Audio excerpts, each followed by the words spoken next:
The topic reviewed for the core activity was projectile motion and its relationship with complementary angles. So projectile motion refers to the movement of an object in two dimensions, the vertical and horizontal axis. Moreover, the object involved moves along a curved path under the influence of gravity.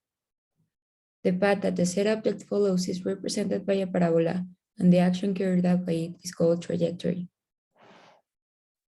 The relationship between the projectile motion and the complementary angles rely on the range that the object can and will reach after being launched. Two angles are called complementary if their measures add to 90 degrees and called supplementary if their measures add to 180 degrees. In order to perform the experiment as good as possible, I decided to do it with a catapult.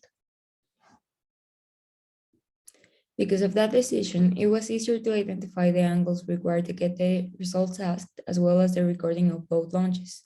So that tracker, the program assigned to graph the projectile motion, would correctly document the movement data. My hypothesis then was, if two objects are launched at two elevation angles that add to 90 degrees, such as 40 and 50 respectively, then the landing point of those objects would be the same, and so would the range. Here are some images of the said software, a video of me attempting the launch,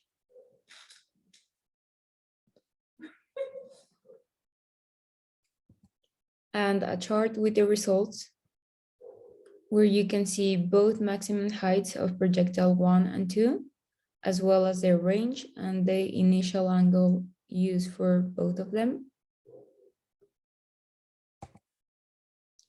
Based on my experiment and the previous investigation, my hypothesis was correct, although there was a total margin of error of 0.5 centimeters between the two distance results and some systematic issues with the program. I concluded that for any given range, we have a pair of elevation angles from where we can launch a certain object and obtain very close results over and over and over again.